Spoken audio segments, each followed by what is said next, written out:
Dear student, आज हम आप लोगों के लिए मानसिक अभिरुचि का हेल्पलाइन नंबर्स टॉपिक लेकर के आए हुए हैं और इस हेल्पलाइन नंबर से एक क्वेश्चन आपका श्योर एंड सर्टेन बनता है। अभी आपका जो पिछला पेपर हुआ था उस पिछले पेपर में भी आपका हेल्पलाइन नंबर से एक क्वेश्चन आया हुआ था। तो ये 15, 20, 25 के लगभग आपका हेल्पलाइन नंबर है।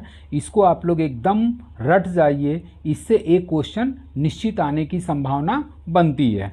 तो आप लोग कागज़ और पेन लेकर के बैठ जाइए, कॉपी पेन लेकर के बैठ जाइए और इसको नोट करते जाइए। बिना नोट किए आप लोगों का कोई उद्धार होने वाला है नहीं, क्योंकि सुनने में और लिखने में काफ़ी ज़्यादा, सुनने की अपेक्षा लिखने से आप लोगों की तैयारी जीएस की अच्छी हो जाती है। तो पहले इसको आप लोग नोट करना शुरू करिए। अब हम लोग स्टार्ट करते हैं हेल्पलाइन नंबर, और हेल्पलाइन नंबर में आपका पहला आ जाता है उत्तर प्रदेश पावर कॉरपोरेशन। और ये उत्तर प्रदेश पावर कॉरपोरेशन के लिए जो हेल्पलाइन निर्धारित किया गया है वो है आपका 1912। मतलब अगर किसी भी पावर कॉरपोरेशन उत्तर प्रदेश के बिजली विभाग से संबंधित अगर किसी प्रकार की कोई प्रॉब्लम या कोई दिक्कत परेशानी होती है तो आप टोल फ्री नंबर 1912 पर आप कॉल करके उस समस्या का निदान पा सकते हैं। अगला है आपका वन विभाग, और वन विभाग का जो टोल फ्री नंबर है या हेल्पलाइन नंबर है वो है आपका 1926। अब अगला आपका आता है तीसरा कि भारतीय रेलवे, और भारतीय रेलवे का सामान्य इंक्वायरी करने का जो हेल्पलाइन नंबर है वो है आपका 131। नोट जरूर करिएगा। अगला आपका है रेलवे इंक्वायरी रिजर्वेशन।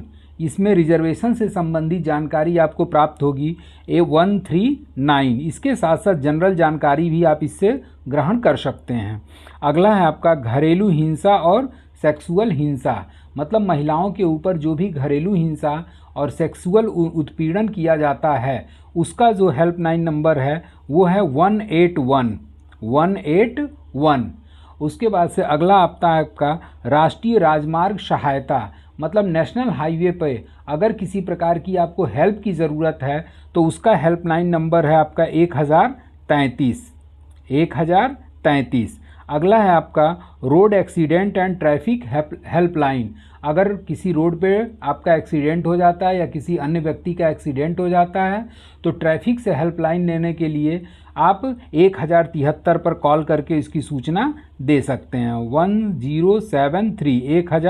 1073। अब अगले पेज पे हम लोग आते हैं, और अगला पेज पे कौन सा हेल्पलाइन नंबर आपको दिखाई देता है तो अगला पेज है आपका पुलिस, और पुलिस का जो हेल्पलाइन नंबर निर्धारित किया गया है वो है आपका 112, और ये ऑल इंडिया इमरजेंसी डिपार्टमेंट को गवर्न करता है। अगला है आपका अग्निशमन। अग्निशमन का मतलब कि आपका अगर किसी बिल्डिंग वगैरह में आग लग जाती है, किसी मॉल में आग लग जाती है तो आप 101 नंबर पे कॉल करके इसकी सूचना दे सकते हैं। एम्बुलेंस, और एम्बुलेंस के लिए जो हेल्पलाइन नंबर निर्धारित किया गया है वो है आपका 102। उसके बाद से आपका ट्रैफिक पुलिस के संबंध में आपका जो हेल्पलाइन निर्धारित है हेल्पलाइन नंबर वो 103 है। अगला आपका है महिला हेल्पलाइन, और महिला हेल्पलाइन के लिए आप 1090 पर कॉल करके कोई भी महिला इस पर पुलिस सहायता प्राप्त कर सकती है। अगला है आपका बाल हेल्पलाइन, और बाल हेल्पलाइन के लिए जो नंबर निर्धारित है वो 1098। अगला है आपका मुख्यमंत्री हेल्पलाइन, और मुख्यमंत्री हेल्पलाइन का नंबर आपका है 1076। और इस 1076 पोर्टल पे जा कर के आप मुख्यमंत्री से अपनी समस्याओं को कह सकते हैं। अब अगले पेज पे हम लोग आते हैं, और अगला पेज है आपका ट्रेन एक्सीडेंट, और ये ट्रेन एक्सीडेंट का जो हेल्पलाइन नंबर है वो है आपका 1072। अगला है आपका भूकंप हेल्पलाइन सेवा। अगर किसी क्षेत्र में भूकंप वगैरह आ जाता है तो उस भूकंप के संबंध में जो भी आपको सहायता चाहिए उसके लिए आप चाहें तो 1092 पर हेल्पलाइन पर कॉल करके आप सहायता प्राप्त कर सकते हैं। अगला है आपका एड्स हेल्पलाइन, और एड्स हेल्पलाइन का नंबर है आपका 1097। अगला है आपका किसान कॉल सेंटर, और किसान कॉल सेंटर का नंबर है 1551। मतलब किसान से संबंधित, कृषक से संबंधित जो भी जानकारी आपको प्राप्त करनी है वो आप 1551 पर कॉल करके आप किसानी के संबंध में या कृषि के संबंध में कोई भी जानकारी हासिल कर सकते हैं। अगला है आपका एलपीजी आपात हेल्पलाइन नंबर। तो एलपीजी से संबंधित अगर गैस में लीकेज है या फिर गैस सिलेंडर में आग वगैरह लग गई है तो आप तत्काल 1906 पे कॉल करके आप एलपीजी हेल्पलाइन की सहायता ले सकते हैं। अगला है आपका आई डोनेशन, और आई डोनेशन का हेल्पलाइन नंबर है 1919। मतलब आई डोनेशन का मतलब ये हो गया कि आप मरने के बाद अपनी आंखें क्या करना चाहते हैं, डोनेट करना चाहते हैं, ताकि जो भी अंधे व्यक्ति हैं वो इस खूबसूरत दुनिया को देख सकें। इसके लिए आई डोनेशन के लिए आपका 1919 पर कॉल करके आप अपने आँख को डोनेट कर सकते हैं। अगला है आपका आधार कार्ड, और आधार कार्ड का हेल्पलाइन नंबर है 1947। अगला है आपका निर्वाचन आयोग, और इस निर्वाचन आयोग से संबंधित कोई भी अगर आपको जानकारी लेनी है तो आप 1950 पर कॉल करके आप उसके संबंध में जानकारी ग्रहण कर सकते हैं।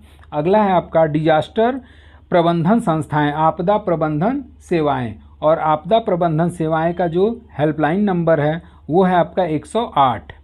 अगला है आपका मेडिकल हेल्पलाइन, और मेडिकल हेल्पलाइन मतलब जैसे कि कोई आपदा वगैरह हो गई, मतलब महामारी वगैरह हो गई, तो उसके संबंध में भी आप 108 पर ही कॉल करके आप मेडिकल हेल्पलाइन ले सकते हैं। आपदा का मतलब ये हो गया कि आपके पास किसी प्रकार की गंभीर समस्या आ गई है जो प्राकृतिक आपदा है, और उस प्राकृतिक आपदा में बहुत सारे लोग परेशान हैं, तो उसके लिए मेडिकल हेल्पलाइन भी आपका 108 के अंतर्गत प्रोवाइड कराई जाएगी। साइबर क्राइम, और ये साइबर क्राइम आपका जो पिछला एग्ज़ाम हुआ था जो कि कैंसिल हुआ, उसी पिछले एग्ज़ाम में साइबर क्राइम का हेल्पलाइन नंबर पूछा था, तो साइबर क्राइम का हेल्पलाइन नंबर हो गया आपका 1930। अब एक क्वेश्चन मैं आप लोगों के लिए छोड़ता हूं कि उत्तर प्रदेश में साइबर क्राइम का मुख्यालय कहाँ स्थापित है। इसको कमेंट बॉक्स में ज़रूर आप लोग आंसर दीजिएगा। उसके बाद साइबर क्राइम पर भी मैं क्वेश्चन लेकर के आऊँगा, और कमेंट में मैं देखूंगा कि आप लोगों ने कितने लोगों ने सही उत्तर दिया है। क्वेश्चन एक बार फिर से सुन लीजिए कि उत्तर प्रदेश का साइबर क्राइम मुख्यालय कहाँ स्थित है। अगला आपका आता है अधिकारी द्वारा घूसखोरी, और अधिकारी द्वारा अगर कोई अधिकारी घूसखोरी में लिप्त है तो उसके संबंध में सूचना आप 1064 पर दे सकते हैं। तो इस तरीके से ये 25-26 जो भी हेल्पलाइन नंबर से क्वेश्चन बनने की संभावना बनती है वो सारा मैंने आप लोगों को एक्सप्लेन कर दिया।